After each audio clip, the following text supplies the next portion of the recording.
In this video, we're going to give you a complete tutorial on the doubles net shot from the forehand side, and more specifically, how to hit a perfect net shot consistently, even if your opponent is stood right there.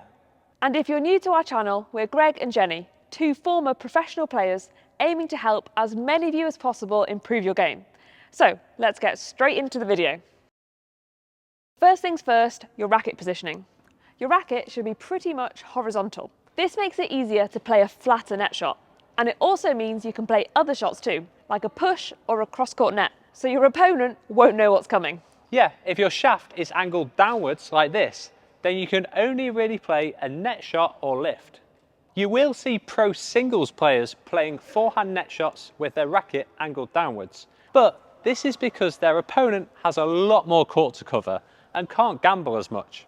However, in doubles, with an opponent stood at the back and at the front, your racket shaft pointing in a downwards direction is going to get you in trouble. The next thing to get right is the angle of your strings, and this depends on where you're striking the shuttle.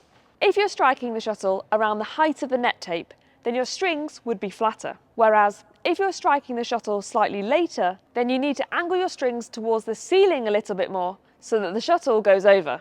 And of course, if you're striking the shuttle above the height of the net tape, then you need to be brushing or killing it. If you find that your net shots are always loose, then the angle of your strings is probably the first thing we'd advise checking and changing. You also need to be in a relaxed forehand grip, holding it higher up the racket to create a shorter lever. This gives you better control. Imagine trying to play a tight net shot with a longer lever.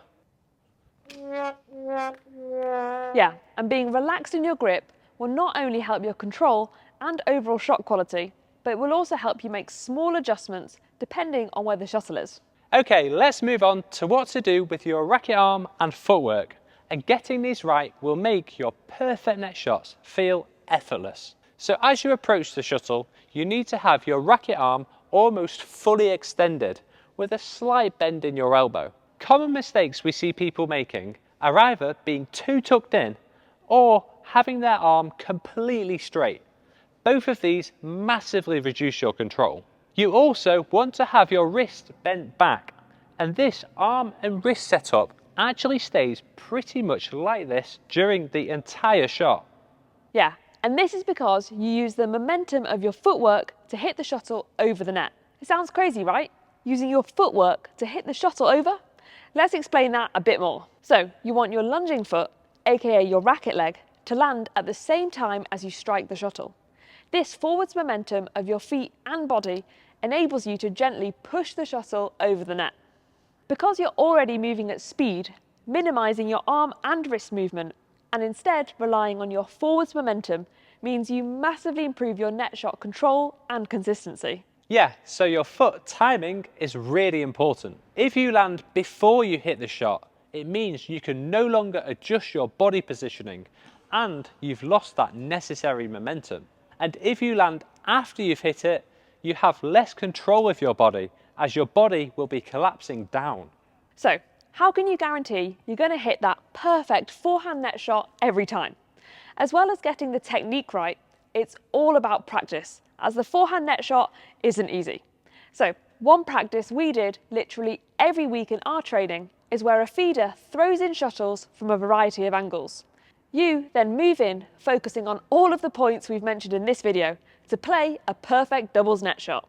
As well as the feeder throwing the shuttle from different angles, you can also practice moving to the net from different angles, whether that's from the middle or from a defensive position.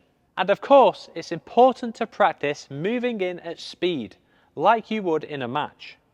All right, Greg's just challenged me to a net cord competition. 10 shuttles, and whoever gets the most net cords wins.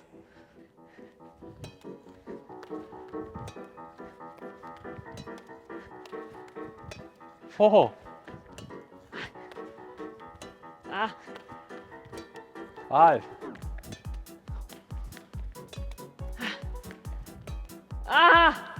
Five. I think you're going to beat that.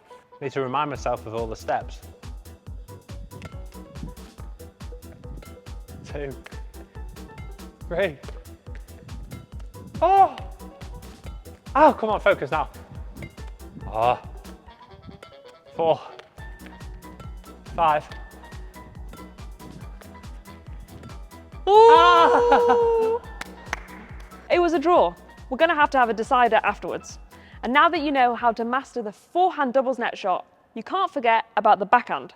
So you're going to want to watch this video next, where we break down the technique for the perfect backhand net shot in doubles.